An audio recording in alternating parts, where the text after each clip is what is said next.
This morning, Public Accounts Committee of Parliament cites Zoomlion Ghana Limited for a number of irregularities in the dealings with district assemblies.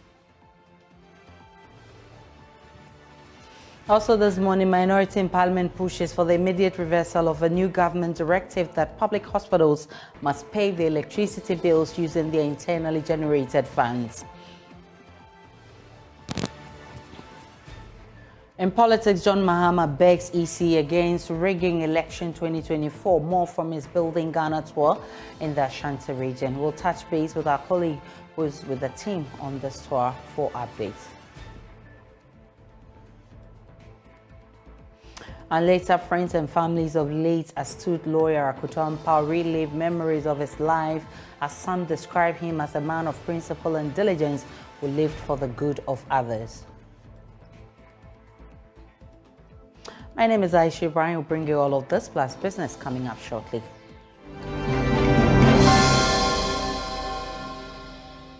Zoomlion Ghana Limited has been cited by the Public Accounts Committee of Parliament for a number of irregularities in its dealings with district assemblies across the country. According to the committee's report, Zoomlion was paid some monies by the District Assembly's Common Fund for the supply of some equipment, but the company did not supply the equipment contrary to law.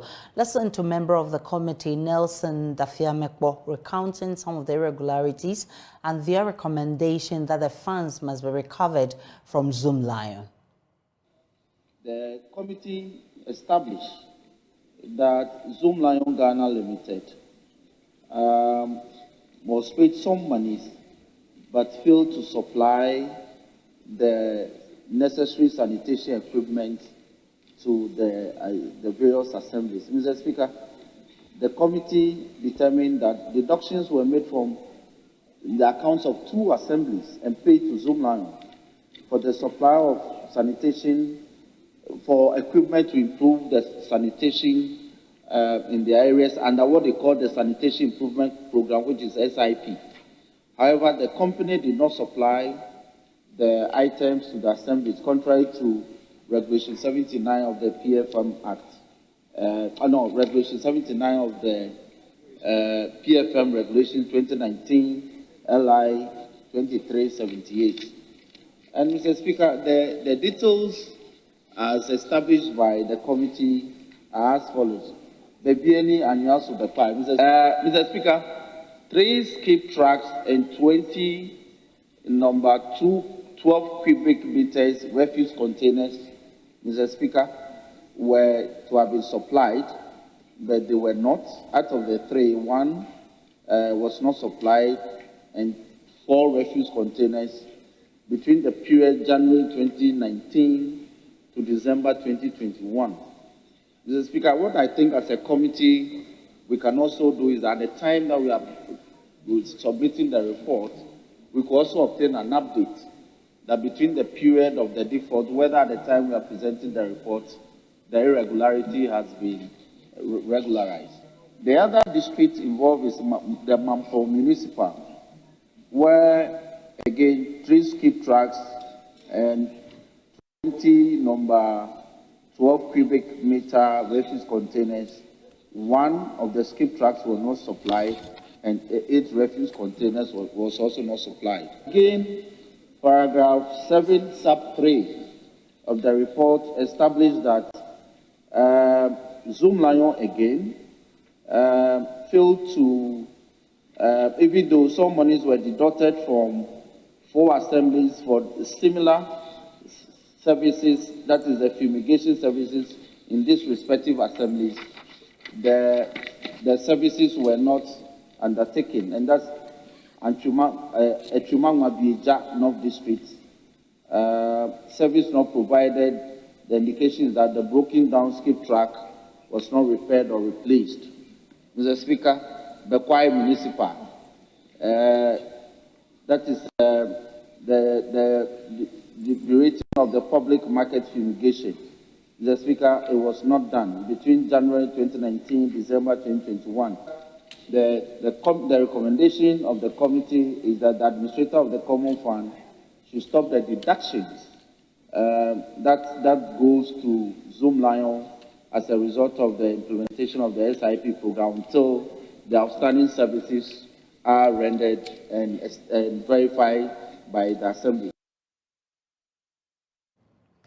Still on Zoomlion, former Minority Leader Haruna Antwi wants the state and parliament in particular to do more for sanitation workers with Zoomlion. Haruna Antwi explains that it does not make sense for the state to pay Zoomlion around 800 cedis for each sanitation worker, but the workers receive less than 300 cedis of that amount. He wants government to directly pay the Zoomlion sanitation workers.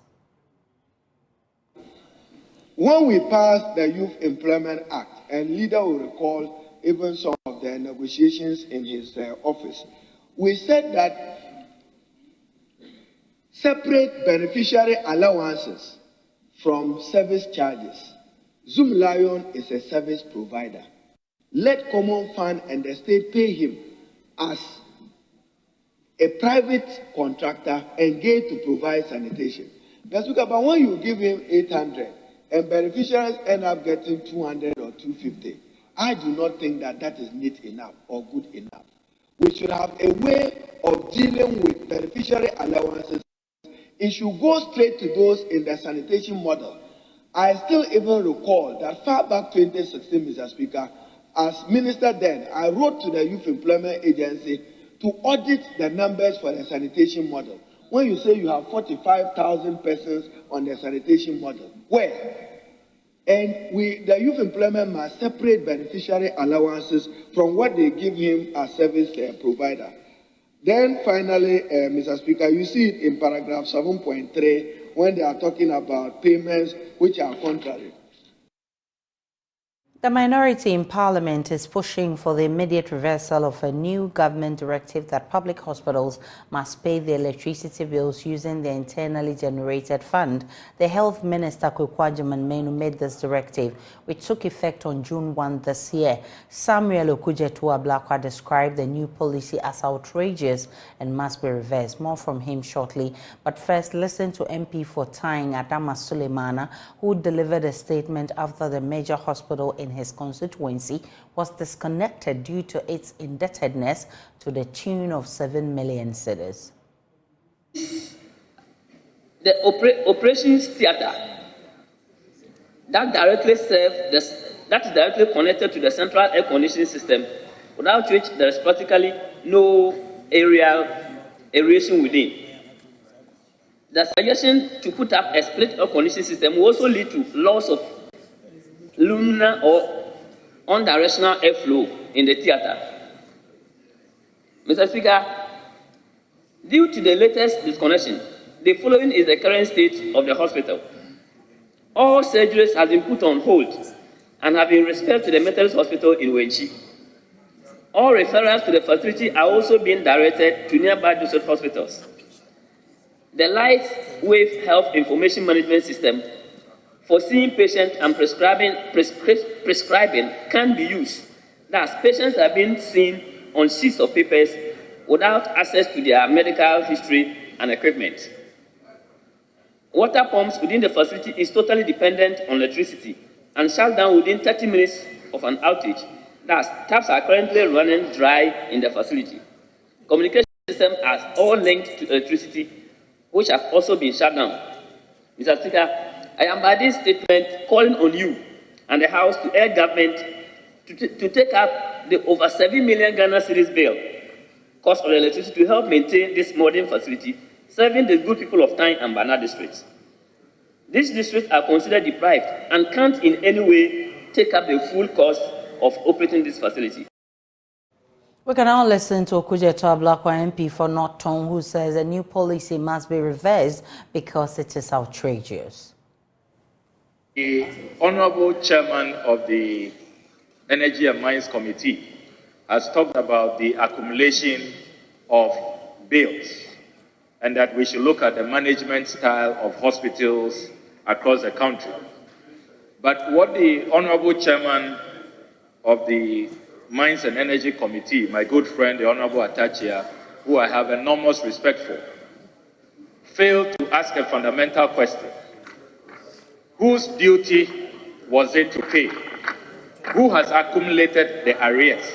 They were told in June that the new policy from the Ministry of Finance is that government will no longer absorb the electricity bills and that they have to raise the funds themselves. It is June this year that the policy changed. Only this year, June. Only June this year. I mean, it's a matter I have pursued because the Bator Catholic Hospital, Mr. Speaker, will you believe that their ECG bills, they have to pay 115,000 cedis monthly. 150,000. And sometimes their entire IGF for the whole month doesn't get to this amount. And they say that not too long ago, they used to pay just about 57,000 cedis. So the bills are going up. And we are talking about human lives. And you disconnect hospitals. Imagine you are at theater, you are being operated upon. It can happen to any of us. We are constantly on the move. You are touring your constituency, and God forbid there's an accident, they need to perform emergency surgery on you, and then the lights go off like that. At least, as for hospitals, they must be exempted from these disconnections. They have to be exempted, especially as this is a new policy. They have to be exempted. I mean, imagine preterm babies who are in incubators, and then they disconnect. We are just killing the children. And it is crucial. It's about human life. It's about the right to life. And the earlier this policy is reversed, this new policy we started June 2023, which is alien to our country. Since independence, we have never had this policy. It's so alien to our country. It must be reversed. The health minister must come and tell us why they introduced this policy. Speaker of Parliament Alban Bagbin now directed the Health Committee to collaborate with the power provider to find lasting solutions to this challenge. I'm happy to hear that power has indeed been restored to the facility. But I think I will direct that the Ministry of Health and that of Energy should work together to find a lasting solution with regards to our hospitals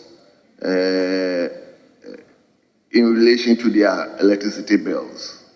Because hospitals, whether you like it or not, are considered to be essential facilities, and they should not experience power cuts in whatever form.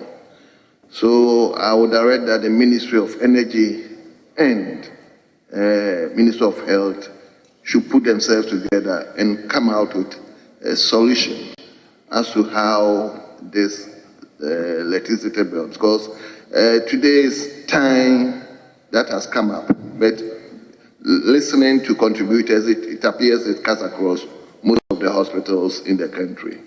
And again, based on the recommendation, we will refer this statement to the Health Committee to also look into the matter. Well, some public hospital administrators' attention have been drawn to this development, and they are raising concerns. The medical director of Ifeanyi Regional Hospital, 2nd, Dr. Joseph Tumil, is one of them. He joins us live with his reactions. Grateful for your time, Doc. What are your concerns from the Ifeanyi Hospital? Okay. Thank you very much, Aisha. Thanks for the opportunity to speak on this matter. It is refreshing that finally Parliament has found it necessary to deliberate on this matter. This particular is not new. It surfaces every now and then. The first time we heard of it was in 2012, when there was a directive from Cabinet to hospitals to pay all utilities. It wasn't just for electricity, but all utility bills on our own. At that time, I was part of the leadership of the Medical Superintendent Group. We engaged the Ministry of Health and other key stakeholders, and no hospital was disconnected following those engagements. Somewhere in 2017, the matter came up again. We did same, and things quietened down. It's unfortunate that this year, around June, we saw the same matter coming up again. And I believe that with Parliament's intrusion into this matter, we probably will find a lasting solution to it. It is unfortunate to see hospitals, like district hospitals, which are the first point of care for most of Ghanaians, are suffering this. A number of hospitals have had their power disconnected at one point in time or the other. It's just that we don't make these issues public. So it's refreshing that Parliament is coming in now, and we hope that this matter will finally be laid to rest so that we can concentrate on the plenty problems that we have as managers of the facilities. What are some of the problems you talk about? The reason you cannot internally generate funds to buy electricity to run the hospital? Yes, it's with the current NHI tariff and the directive that we should not charge anything out of pocket. There's no way any hospital in this country can pay for electricity bills. It's just not possible. As things stand, the NHI tariffs are so low that we can't even break even. And if you would avert your attention to this, for a common procedure like cesarean section, if you look at the market, the private facilities are taking between 8,000 and about 20,000. NHI pays us between 600 and 800 cedis for one cesarean section. So you can see the gulf in the differentials. But we operate in the same market. We purchase the consumables from the same suppliers. And they don't give us any subsidy because we are public facilities. And yet we are supposed to be charging so low while others are charging so high. So it comes to reason that the private can't pay their electricity bills, but there's no way any public hospital in this country can pay the current electricity bill ranges that we are experiencing. I'm grateful for your time. Dr. Joseph Tumil is medical superintendent at the Fiam Kwanta Hospital. Still in Parliament, the minority in Parliament is claiming the Finance Ministry is seeking more than 7 billion cedis in fresh tax exemption requests, despite another 5.5 billion cedis in exemption requests pending. This 12 billion cedis in tax exemption requests are all before the Finance Committee of Parliament, with the minority blocking the approval of the initial 5.5 billion cedis. However, the Trade Minister has been responding, insisting the waivers are a key and important part of the government's ID, one district, one factory. Parliamentary Affairs correspondent Kwekwa Sante has more. Has been giving out billions of Ghana cedis in tax waivers, whilst at the same time taxing citizens billions to try and make up for the shortfall in budget expenditure. The minority have been on a collision course with the government, asking it to stop bringing so many tax waiver requests to Parliament. In fact, there are about 5.5 billion Ghana cedis worth of tax waivers that are currently sitting in Parliament. The House is refusing to take action on them because the minority are simply not allowing them to go through. According to ranking member on the Trade, Tourism and Industry Committee, Yusuf Suleiman, and also the MP for Bolibamboy, government is bringing in a new wave of requests, totaling about 7 billion Ghana cedis. The unfortunate thing is that whilst we are taxing the poor Ghanaian to raise this revenue, we are also at the same time granting tax waivers to friends and, if you like, family members. For instance, we have about 5.5 billion tax exemptions, waiting at the Ministry of waiting at the Finance Committee for exemptions. We have also been reliably informed, and we are speaking because we have seen documents that suggest that they are bringing another 7 billion tax waivers request to Parliament. Now, if you put the two together, you are talking about 12.5 billion Ghana cedi tax exemptions. Yusuf Sulemana says it does not make sense that government is giving out such huge amounts of money in tax waivers and turning around to tax its citizens around 11 billion Ghana cedis in the 2024 budget. Here you are wanting to grant 12.5 billion Ghana cedis to your friends and your family members in the name of tax exemptions and the 1D, 1F. At the same time, you are imposing taxes to the tune of 11 billion. I mean, can you just suppose the two? You are taxing the common Ghanaian, the poor Ghanaian, to raise 11 billion for your development agenda for the 2024 financial year. But Minister for Trade and Industry, K.T. Hammond, has been responding. He says these tax exemptions are such a key pillar of government's 1D, 1F. Well, if he says it doesn't make sense to him, I'm beginning to wonder whether his own mathematics, his own arithmetic makes any sense. I don't know the figures that he's talking about. I haven't looked at the figures. There is a specific government policy to ensure that local production is encouraged. Hence our 1D, 1F. Now, embedded in the 1D, 1F initiative program is the fact that those companies which have managed to raise some money from whatever capital source that they have, and they have decided that they have the confidence in the Ghanaian economy, and they have decided to invest in the economy, they are to be incentivized. And one of the ways in which we intend to incentivize them is to grant them exemptions. It is done everywhere. Parliament is set to go on break on the 22nd of December for Christmas.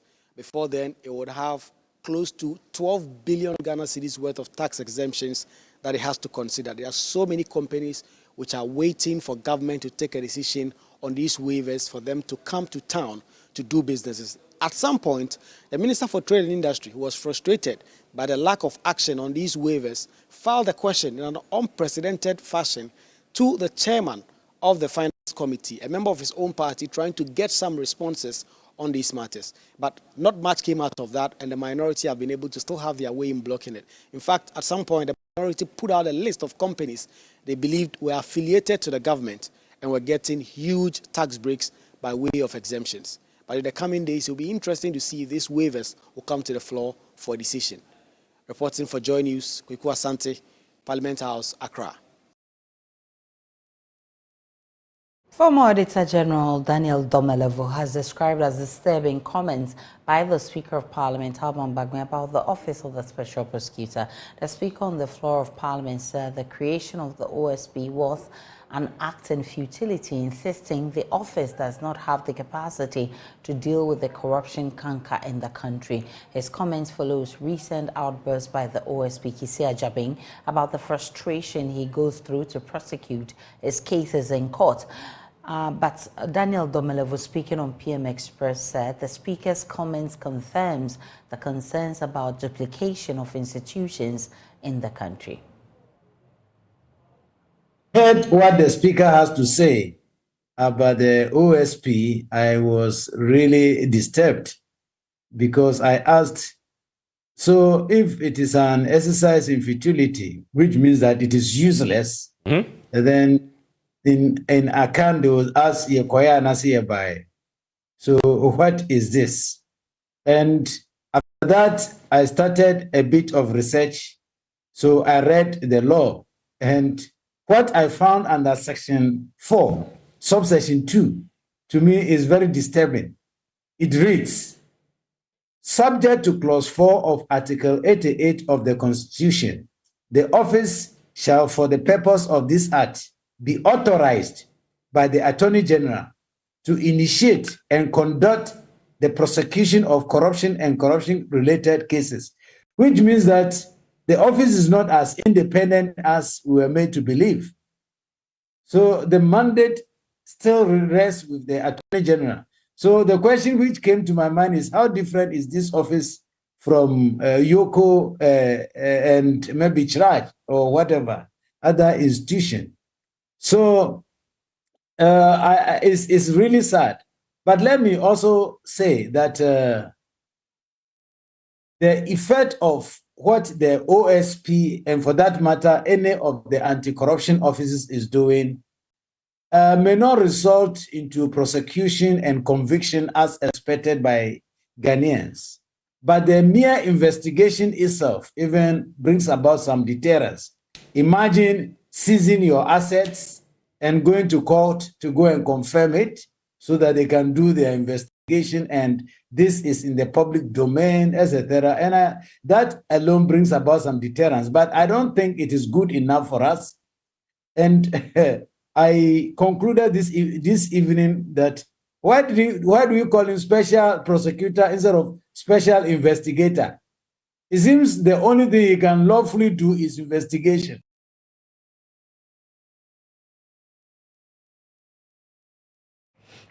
Former ranking member of Parliament's Constitutional Legal Parliamentary Affairs Committee, Owusu Afriyie, also raising concerns about how the OSP apply the laws in prosecuting his cases. I've told you, and I'm saying it again on this platform, the office of the Special Prosecutor has now been weaponized. It has clearly been weaponized. It hasn't been or has been weaponized? Has been. Has been weaponized by? Yes. No, has been weaponized by the office itself. We now know that there's a weapon to fight corruption. Okay? We don't know. And so, if anybody who has reasons to believe, just a few days ago, somebody was saying that he wanted to go and mass up before the office of the former president, a private office, to demonstrate on the Airbus issue. He was inviting the special prosecutor to reopen the matter. So clearly, it's a weapon. Clearly. Just like causing financial loss. Okay. And so what we need to do is for us to support the special prosecutor. There have been instances where we have not been amused at all by the conduct of the special prosecutor, and we wouldn't mince words. For instance, in the first time the special prosecutor went to court on Cecilia Dapa's case, he had clearly misread the act, because the act, section 32, talks about going to court within the time frame after the seizing of the property. And he read the activities that were involved in the seizing of the assets from numerous houses as one activity, and only started counting time from the last activity. The court said, no, it appears, and the provisions of the law are quite clear, that after every seizure, you come to court within 7 days to confirm the seizure. We were not amused at all. Also, we were not amused that he was not able to freeze the assets, because I don't know who was trying to protect. You know, in the first affidavit for freezing the asset of Cecilia Dapa, he did not provide the details. And so Cecilia Dapa was emboldened when Joy FM put out the details to get the lawyers of her lawyers to write to Joy FM to challenge the figures. Who was the special prosecutor protected? Who was he protected? So we were not pleased at all. And how do you intend to go to court with a blank check and secure an injunction? That is not possible. Meanwhile, Anti-Corruption Campaign Avitas Azim wants the OSP to build a strong docket in prosecuting his cases to prevent the legal setbacks. That he pointed out the challenges that he was facing. He did not say he's going to give up. I don't understand Chui very well, but what he said meant that he will do his best, and when his time comes, he will go. In any case, the individual is not the office. So even if he goes, another person will be appointed. So the point now is, what do we do? I think that I'm not a lawyer, but it appears that the special prosecutor and his staff need to always take the law to guide them. Each particular case probably requires some aspect of his law and the constitution and other laws in existence to guide him when it comes to prosecution, so that he does not do anything that would make him fail again. I know I've heard some lawyers who have said, look, he knows the law, he should have taken the matter, he should have appealed to the appeals court and continued to the Supreme Court if he was not satisfied with that decision. Maybe that's another way to go. He should not get frustrated just because at the first point of call, the court has ruled against him. There are ways to go up and go appeals court and Supreme Court.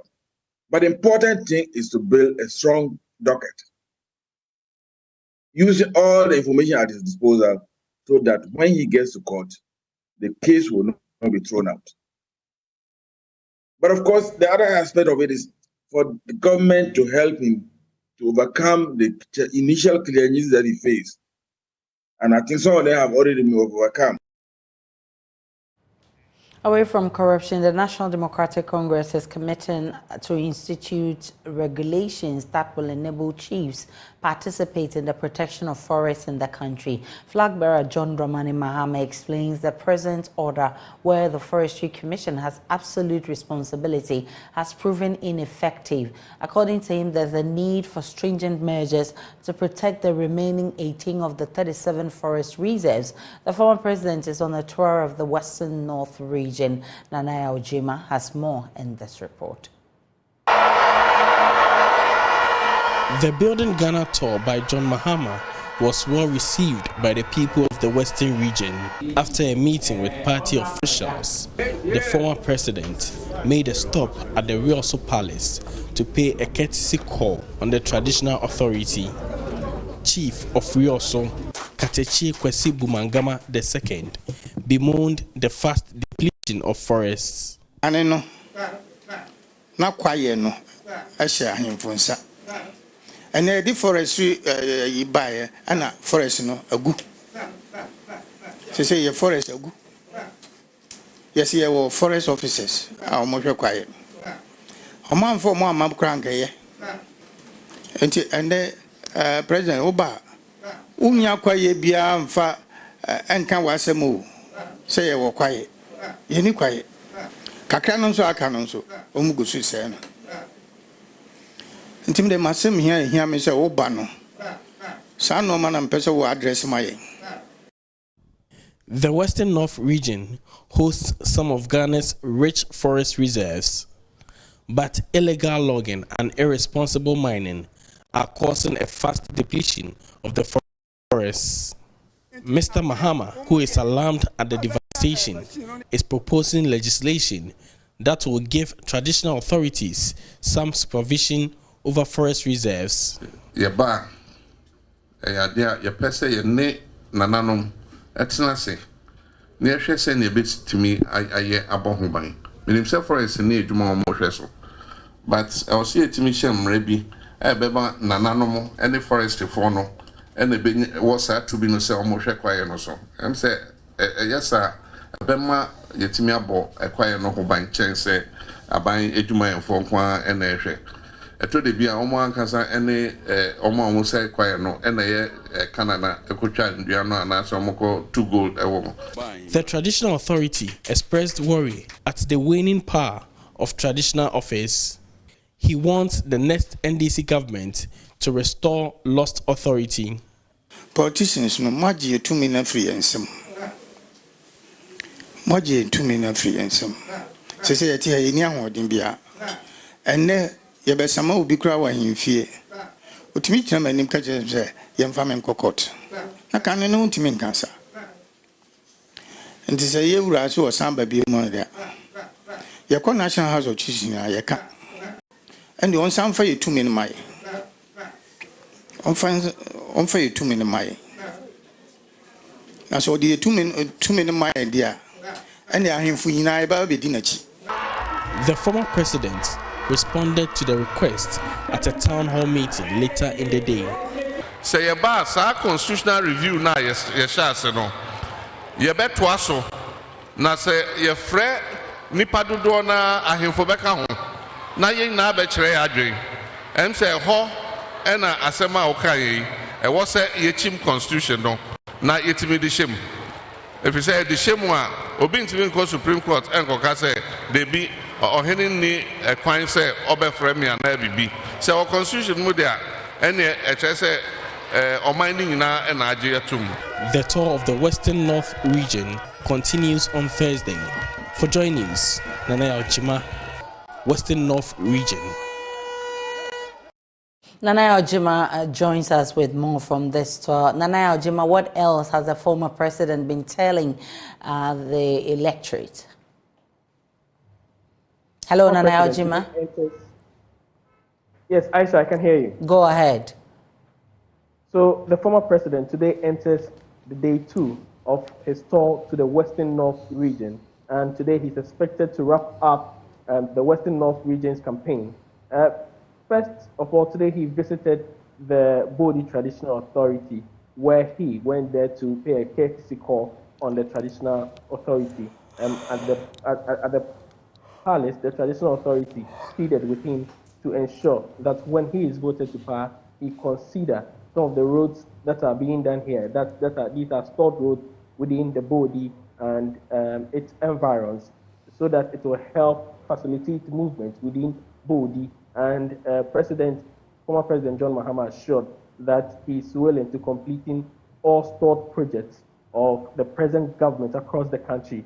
He believes that when he comes to power, when he is voted in power, he's not in a hurry to start new projects, but rather he's looking at completing the projects that were started by government before the present government, those that the present governments have also started, and he will ensure that these projects are completed before he looks at initiating new projects by the new NDC government when voted into power. And also, he's also been assuring cocoa farmers within the enclave that when he is voted into power, he will ensure that he helps revive the cocoa economy. According to him, cocoa farming has become very, very difficult under the Nana Addo Dankwa Akufo-Addo government.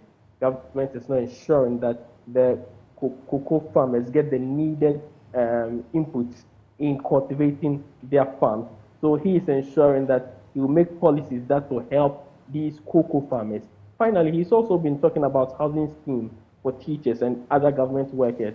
He is saying that already there are some housing schemes that have been put in place by teacher associations and other public workers associations, and he will ensure that he invests in these schemes, that's the housing schemes, to ensure that teachers are able to get very good accommodation, especially after their service to the government. So he's been making a number of policy suggestions that he believes that when these are implemented will help save the Ghanaian economy. On the 24-hour economy that he has already proposed, he continues to take it along. He continues to give further explanation on the 24-hour economy and how it's going to improve the economic fortunes of the country. He is saying that the 24-hour economy is just a tip of the iceberg. There are other policies that will be put in place to ensure that the ailing Ghanaian economy is safe, and also he's willing that he's also emphasizing that by February next year he will bring out some of these policies that will ensure that the NDC government is able to turn around the Ghanaian economy. He's calling for votes from the general public so that if he is able to get the mandate, all these policies will be brought into fruition to ensure that the country gets on the right path for development. Nana Ojima is our man following the Western North tour of the former President John Dramani Mahama, who is also the flag bearer of the NDC for the 2024 elections. We'll bring you more in our subsequent bulletins. Now, Education Minister Dr. Osei Educhum has touted the achievement of his ministry in placing 95% of 2023 junior high school graduates into various senior high schools, despite challenges encountered during the school placement process. According to the minister, 81% of students were automatically placed into their selected schools, with 19% depending on self-placement. Addressing the press after giving an account of his achievement at the Ashanti Regional House of Chiefs General Meeting, the minister says enrollment made this year has become the highest recorded over the years. Adamas has more. The last general meeting of the Ashanti Regional House of Chiefs, chaired by the Asante Otumfuo Seitutu II, invited the Education Minister Osei Educhum to give an account of government's achievements in the sector. Several issues were addressed by the minister, including challenges with the 2023 SHS placement. Admitting to the challenges, the Education Minister, Dr. Osei Educhum, says 95% of JHS graduates have been successfully placed into various schools, the highest in history. We've had a great opportunity of boosting the placement of students. You know, over the years, when you do the release, you may have about 30% of students not getting a school, and they have to go to the self-placement portal to look for a school. This year, we were able to do 81% automatic placement. These are students who received the schools of their choice, and then we're only left with about 19% of students who have to go to the portal and look for a school. So there has been a vast improvement. In fact, we've been able to place 95% of all the students who qualified to be placed, a major accomplishment this year. According to him, the government is committed to improving the educational sector. We have new high schools under construction, science labs are being built in existing schools. WASI scores across the country we know has improved under Nadu Danko Akufo-Addo. Literacy rate, which used to be 2% for primary 2 students in 2015, is now 38%. There's no doubt that we are seeing a major transformation. STEM education has been given a great boost. The Asante Otumfuo Seitutu II, however, charged chiefs to inspect the educational infrastructure and its progress in their communities. English and mathematics were computerized The minister has explained everything to us, including the issues concerning the school placement.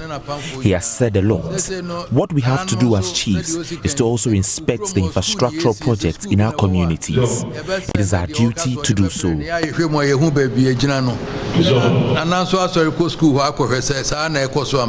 So one particular thing that came up during the meeting with the Education Minister is the whole conversation surrounding the cancellation of the teacher licential exam, which was brought up by the flag bearer of the National Democratic Congress, John Dramani Mahama. Well, the Asante was quite particular about this whole conversation surrounding the cancellation of the teacher licential examination. The Education Minister highlighted the importance of this whole teacher licential examination. He calls for a non-partisan dialogue in addressing the concerns. From the National House of Chiefs Auditorium, my name is Nanabuachi Dankwa-Yadom, Kumasi. Let's take a break. We'll bring you business shortly.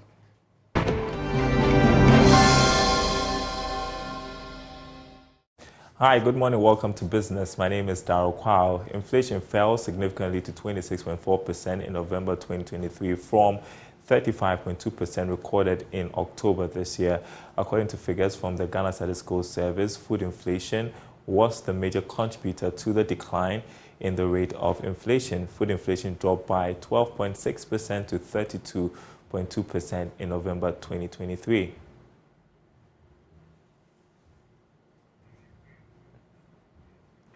In other news, New Age Agric Solutions Limited has commenced a journey to create 145,000 jobs for youth, women, and persons with disability, with women constituting 70% of it.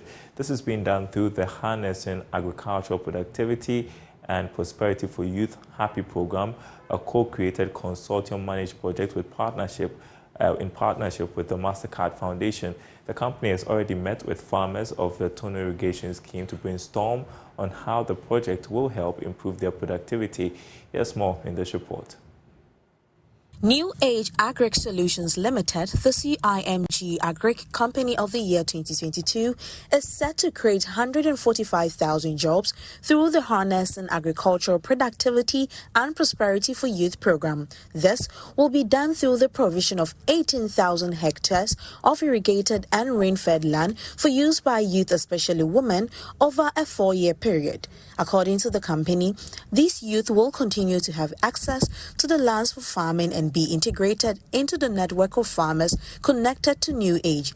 Eugene Zoe is a project coordinator of the company in charge of rice. Currently, we are looking at increasing our production to 600 hectares coming next year, January next year, because of the Happy project that we are going to embark with.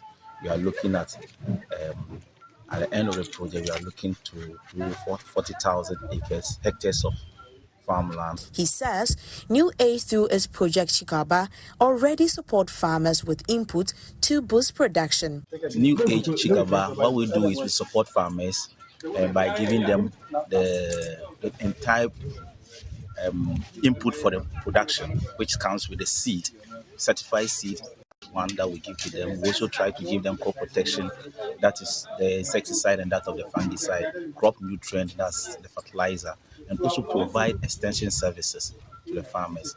What we are also looking at is to train the farmers. So training will also be part of the project that we have to do, to train the farmers so that they can be able to use the input and use it well and then get the best yield that they look for. Eugene Zoe explains the target of this Happy project. So our main focus is to make sure the farmer is able to increase his or her yields from the 3.5 and then the 4 tons that they are making, 5.5 and 6.5 tons. That's what we are looking at. And the main target is also to see to the youth and that of the women. Our target is to make sure that the youth and then the women will cover about 70% of the youth and the women based on our production that we are going to do, so that we can be able to at least increase the livelihood of the people, the rice farmers and the people of Nabrongo. Dr. Benedict Bonaventure Aligipam, the managing director of the irrigation company of Upper Region Limited, says the New Age Happy project will be a lifeline to the already suffering scheme. They come with credit inputs and then they take the party agreed with the price of the farmer. So New Age is now coming in to come and increase the scope of their model. So now they're coming in for about 400 to 600 hectares of land, and they want to see whether they can give more inputs to be able to offtake the rice. We have already signed an MOU with them. That's very perfect. We have been working all this time. Very soon we're going to sit down and draw the plan of activities in getting into the dry season and the wet season coming next year. Some of the farmers said New Age has already started extending a helping hand to them. They've actually came to help us about this season should be the third season here now. It is a good package for us to help farmers. So we are getting good yields out of early fertilizer that they normally give us. So we get a good yield out of it. And it's really helping us a lot. The New Age help us with fertilizer, because when the fertilizer came, they give us fine, good fertilizer. That fertilizer to apply for the rice. The rice are just tiller, but the rice will not make green, but the tiller is there. So we are praying that next time they should help us and bring that fertilizer and then put our rice. The primary goal of the Happy program is to catalyze transformative investment in the entire agric value chains, with overarching objectives of boosting production volumes, curbing import, and strategically fostering employment opportunities, targeting youth, women, and people with disabilities.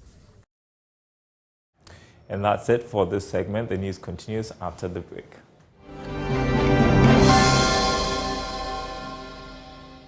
And as I wrap up the bulletin this morning, my name is Aisha Ibrahim. Log on to myjoyonline.com. You'll see more of the stories there and updates of all the developing stories. See you again at 12.